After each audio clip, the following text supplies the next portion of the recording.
तो आप लोग सभी तैयार हो जाएं केमिस्ट्री पढ़ने के लिए। और आज का जो चैप्टर है वह चैप्टर है रासायनिक गतिकी, जिसको अंग्रेजी में कहते हैं केमिकल काइनेटिक्स।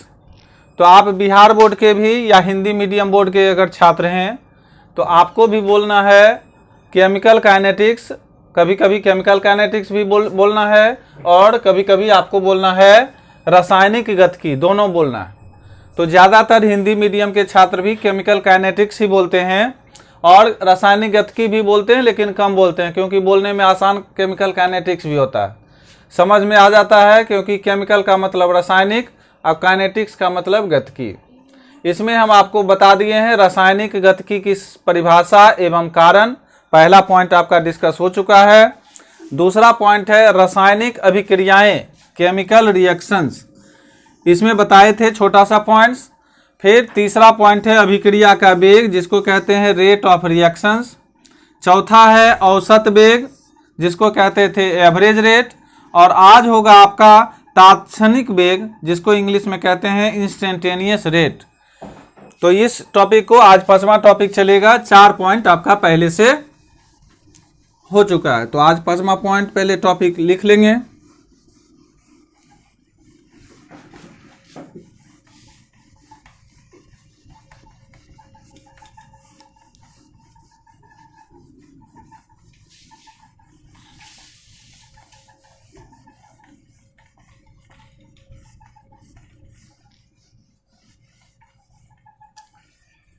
चलिए, तो 5वां पॉइंट लिखेंगे आज का, और इसका नाम है तात्क्षणिक वेग, जिसको इंग्लिश में कहते हैं इंस्टेंट। तो इंस्टेंट हो गया और टेनियस, ऐसे कर दीजिएगा, इंस्टेंटेनियस रेट। तो इंग्लिश में भी बोलने के लिए, क्योंकि तात्क्षणिक वेग और इंस्टेंटेनियस रेट, जब इसका प्रैक्टिस हो जाएगा तो ये भी बोलने में आपको आसान होगा। लेकिन हिंदी मीडियम के बोर्ड के हैं तो हिंदी मीडियम में भी ये भी आपको याद रखना है। तो इसमें क्या सब इंपॉर्टेंट पॉइंट आता है, क्या महत्वपूर्ण पॉइंट आता है, पहले आप इसको लिख लें। लिखें कि अभिक्रिया के वेग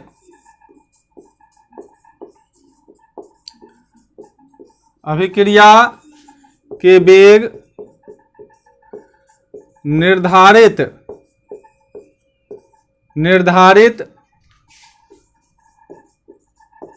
करने का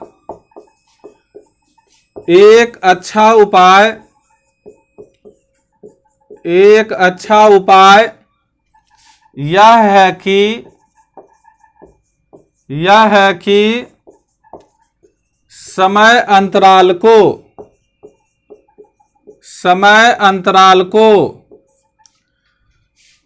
कम से कम रखा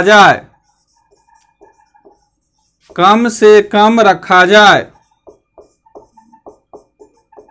पहला पॉइंट, अभिक्रिया के वेग निर्धारित करने का एक अच्छा उपाय यह है कि समय अंतराल को कम से कम रखा जाए।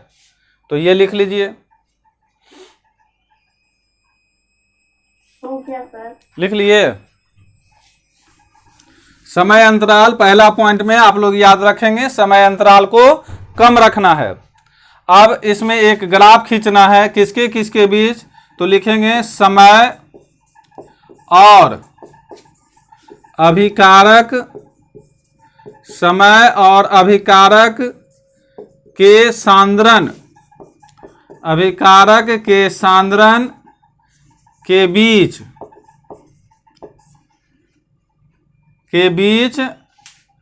खींचे गए लेखा चित्र, इसको कहते हैं। ग्राफ को क्या कहते हैं हम लोग हिंदी में, लेखा चित्र। तो एक फिगर बना लीजिए, एक ग्राफ इधर लेखा चित्र बना लीजिए इस तरह से, और नीचे लिख दीजिए समय, और समय को कहते हैं हम लोग स्मॉल टी से इंडिकेट करते हैं, यहाँ लिख दीजिए। और शॉर्ट में अगर लिखना है तो सेकेंड भी लिख सकते हैं, एरो इस साइड दे दीजिए।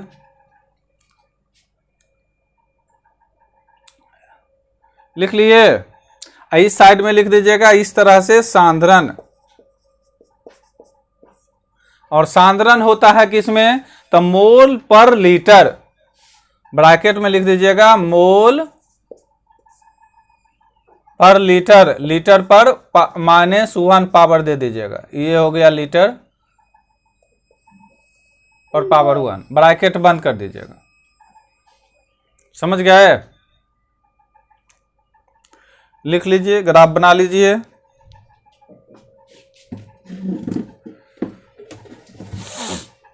बना लिए? तो इसमें ताक्षणिक वेग अभी हम पढ़ा रहे हैं जिसका नाम है इंस्टेंटेनियस रेट। पहले टॉपिक का नाम याद रखना है, ताक्षणिक वेग समय और अभिकारक के सांद्रण के बीच खींचे गए लेखाचित्र है। एक तरफ सांद्रण है, दूसरा तरफ समय है।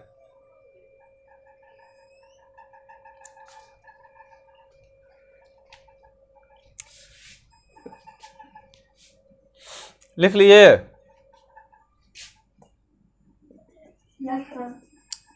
ऐसे इस तरह से डॉट डॉट करके पहले आप दिखा दें।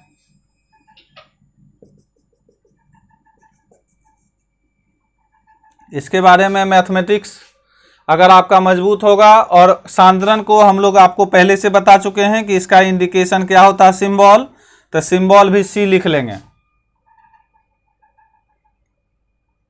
लिख लिए? और यहां पर कर देंगे थीटा।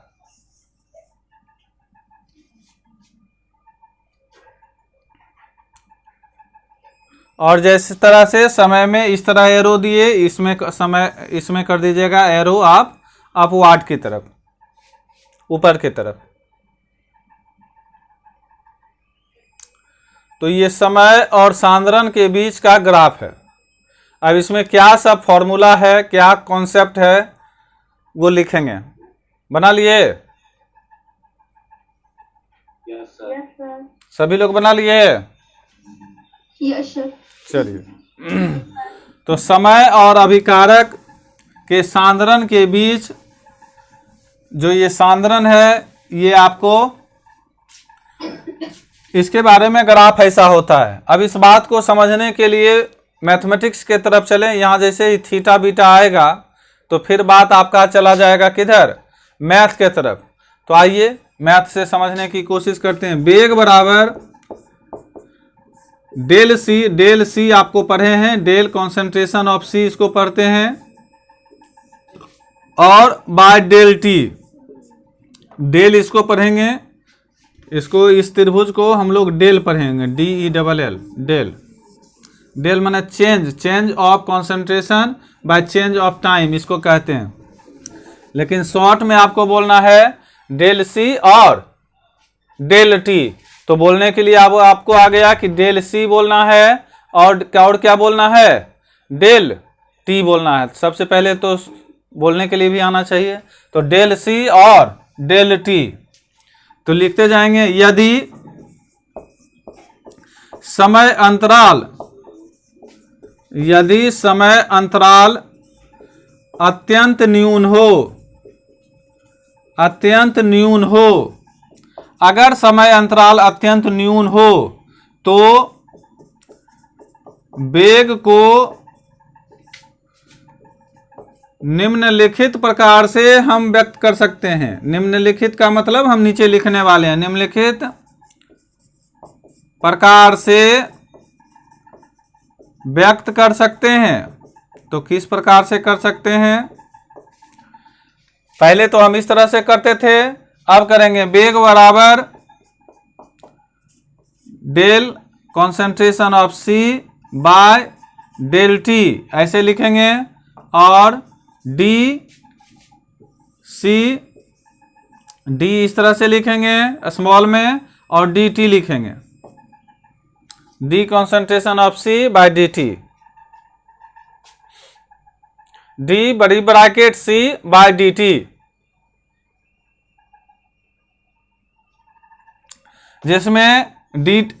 जिसमें डेल टी का मान हम मानेंगे 0 के आसपास, अत्यंत समय न्यून हो।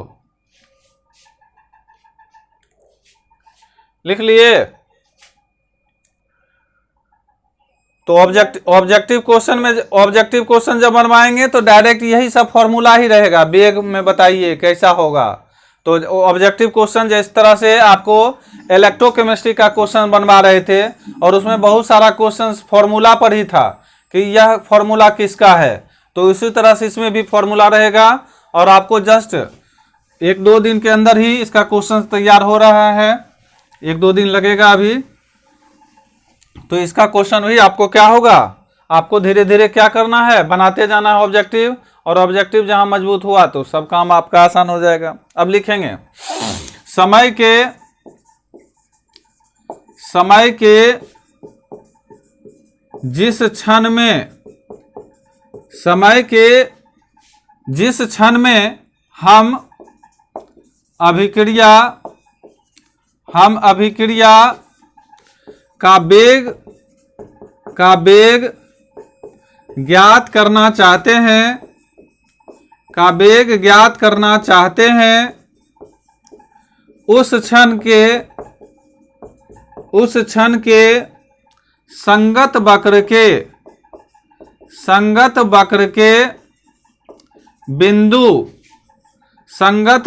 के बिंदु पर एक स्पर्श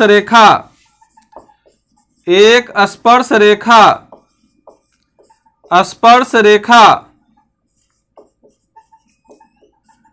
टेंजेंट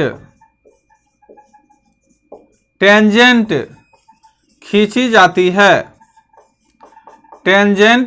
जाती है। समय के जिस क्षण में टेन थीटा बराबर क्या होता है, कौन जानते हैं? लंब बटे कर्ण।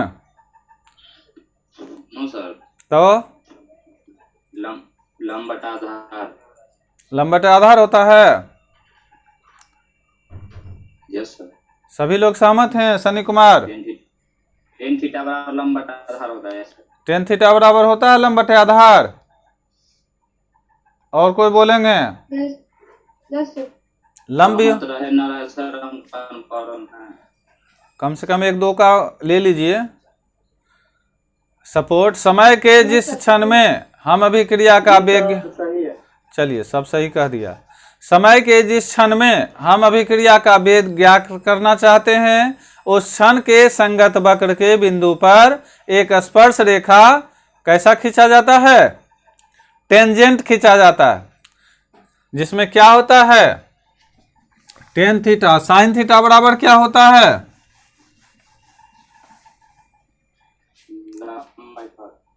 लंबाई का। क्या बोले? इस स्पर्श रेखा लिखेंगे। इस स्पर्श रेखा की अगर बात की जाए के ढाल, इस स्पर्श रेखा के ढाल, जिसको इंग्लिश में कहते हैं हम लोग स्लोप, मैथ में भी आप कहते होंगे स्लोप, इस स्पर्श रेखा के ढाल स्लोप से अभिक्रिया का वेग ज्ञात कर लिया जाता है। तो क्वेश्चन बनवाएंगे तो ज्यादा डिटेल होगा और समझ में भी ज्यादा अच्छा आएगा। क्यों? क्योंकि उसमें डाटा भी रहेगा। टेन थीटा बराबर D concentration of C by D T. बगल में लिखेंगे बराबर, या नीचे लिख देते हैं, जगह की अच्छा रहेगा। अभिक्रिया का वेग आप लोग इसको अच्छी तरह से याद कर लेंगे, ताकि ऑब्जेक्टिव क्वेश्चन जब हम बनवाएंगे तो डायरेक्ट यही सब फॉर्मूला भी रहेगा, कॉन्सेप्ट भी रहेगा, तो आप उस समय आंसर देने में तैयार रहेंगे। इस स्पर्श रेखा से अभिक्रिया का वेग ज्ञात कर लिया जाता है। टेन थीटा बराबर D concentration of C by D T बराबर अभिक्रिया का वेग। लिख लिए?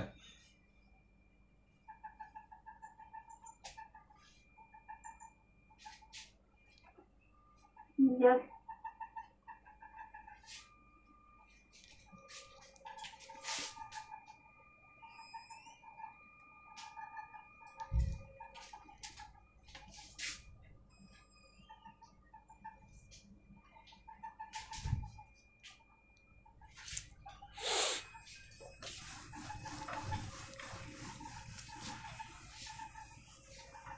अब लिखेंगे अतः, अतः किसी क्षण में, अतः किसी क्षण में अभिक्रिया का, अतः किसी क्षण में अभिक्रिया का तात्क्षणिक वेग, तात्क्षणिक वेग, अतः किसी क्षण में अभिक्रिया का तात्क्षणिक वेग उस क्षण वक्र के, उस क्षण वक्र के बिंदु पर खींचे गए, बिंदु पर खींचे गए, बिंदु पर खींचे गए स्पर्श रेखा, टेंजेंट, स्पर्श रेखा ब्रैकेट में टेंजेंट, किसी क्षण में अभिक्रिया का तात्क्षणिक वेग उस क्षण वक्र के बिंदु पर खींचे गए स्पर्श रेखा ब्रैकेट में लिखेंगे टेंजेंट के ढाल, टेंजेंट के ढाल स्लोप के, स्लोप के बराबर होता है, बराबर होता है। किसी क्षण में अभिक्रिया का तात्क्षणिक वेग उस क्षण वक्र के बिंदु पर खींचे गए स्पर्श रेखा के ढाल के बराबर होता है।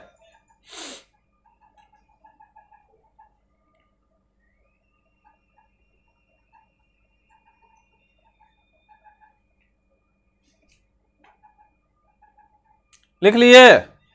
तो किसी क्षण में अभिक्रिया का तात्क्षणिक वेग उस क्षण वक्र के बिंदु पर खींचे गए स्पर्श रेखा के ढाल के बराबर होता है। इसको फिर एक बार हम लोग याद भी करवाएंगे, फिर इसको समझाएंगे भी और अच्छे तरीके से, और साथ ही साथ इस पर डिस्क्रिप्टिव क्वेश्चंस भी बनवाएंगे। तो लिखेंगे फिर आगे क्या लिखाए थे, किसी क्षण में क्या लिखा है?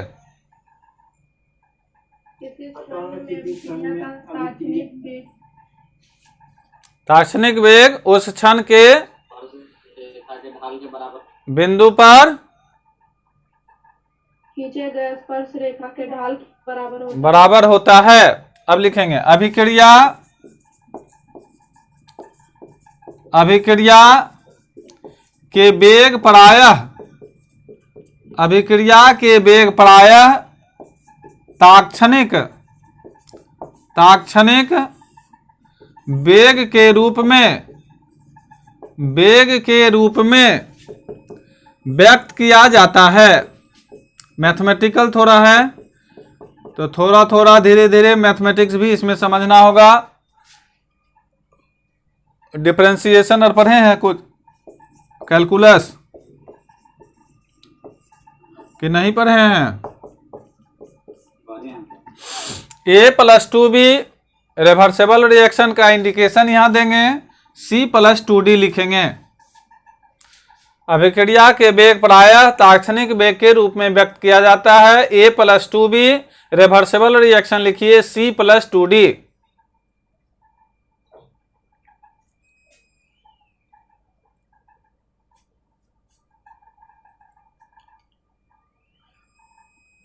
इसका मतलब क्या हुआ?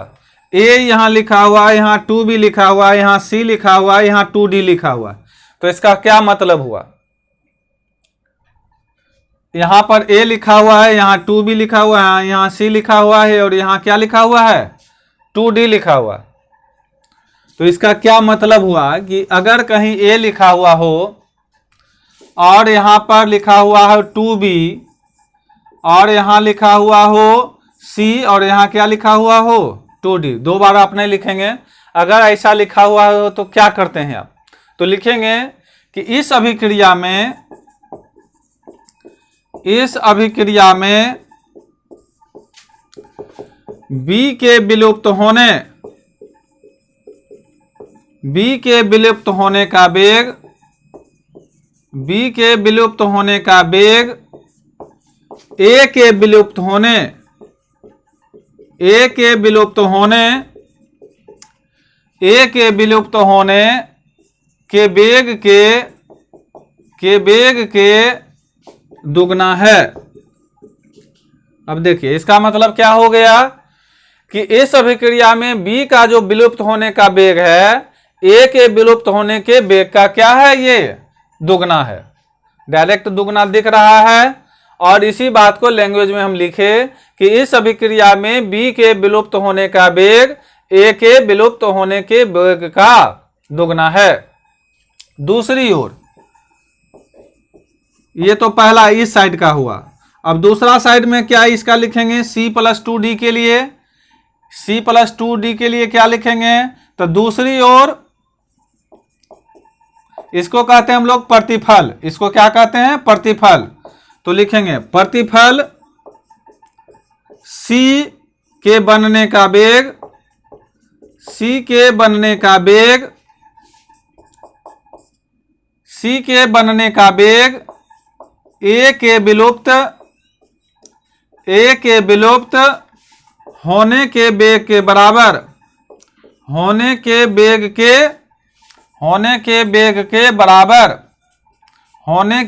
के बराबर, किंतु D के बनने का वेग,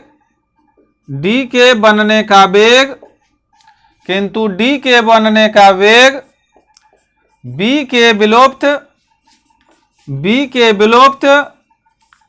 होने के बराबर, B के विलुप्त होने के बराबर, और B के विलुप्त होने के बराबर, और A के विलुप्त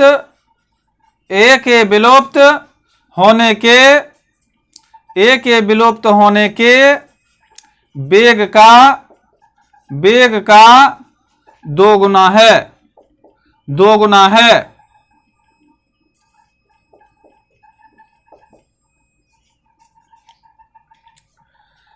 इसका मतलब क्या हुआ, अच्छी तरह से लैंग्वेज में आपको लिखा दिए कि कभी भूलना नहीं है, कॉपी में लिखा हुआ रहेगा, हम आपसे बीच बीच में पूछ लिया करेंगे। A+2B रिवर्सेबल रिएक्शन लिखिए, फॉरवर्ड के लिए भी बैकवर्ड के लिए भी, और उसमें C+2D लिखा हुआ हो तो इसमें आपको लिखना है कि इस अभिक्रिया में B के विलुप्त होने का वेग A के विलुप्त होने के वेग के दुगना है। दूसरी ओर प्रतिफल C जो प्रोडक्ट में बना के बनने का वेग A के विलुप्त होने के वेग के बराबर, किंतु D के बनने का वेग B के विलुप्त होने के बराबर और A के विलुप्त होने के वेग का दुगना है। तो इस अभी पहला वाला तो समान था, B के विलुप्त होने का वेग A के विलुप्त होने के वेग का दुगना है, ये इसका ये दुगना हो गया। दूसरा पॉइंट में क्या था कि प्रतिफल C जो है ये C के बनने का वेग A के विलुप्त होने, ये A के विलुप्त होने के वेग के बराबर है। चलिए ये दोनों बराबर हो गया, किंतु D के बनने का, ये जो D जो बन रहा है D के बनने का B के विलुप्त होने के बराबर, इस दोनों के बराबर हो गया, ये दोनों बराबर, और A के विलुप्त होने के वेग का दुगना है। ये इस A जो इधर लिखा हुआ था इसका ये दुगना है। चलिए अब इसको लिखेंगे कैसे, ये तो दुगना हो गया, कोई बराबर हो गया, और बराबर दुगना को हम लोग कैसे लिखते हैं, तो लिखें वेग बराबर -2D और बड़ी ब्रैकेट में लिखेंगे A, बड़ी ब्रैकेट में लिखेंगे इस तरह से A बाय D स्मॉल और T लिखेंगे। मैथमेटिक्स में dy/dt पढ़ते होंगे आप लोग। बराबर माइनस A भी लिखे और अब लिखेंगे B, D यहां पर लिखेंगे B बाय dt, बराबर लिखेंगे +2D और ब्रैकेट में C बड़ी ब्रैकेट में फिर लिखेंगे dt बराबर +D और बड़ी ब्रैकेट में लिखेंगे D बाय dt, ऐसा लिखेंगे। लिख लीजिए।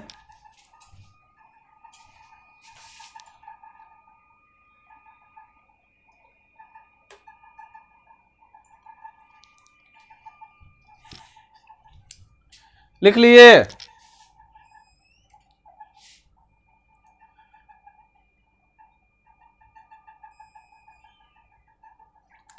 तो आप ये पहली बार देख रहे होंगे, यहाँ -2, यहाँ d बड़ी bracket a by D T, फिर यहाँ देख रहे होंगे डी बी। तो पहला बार तो लिखने के लिए आना चाहिए।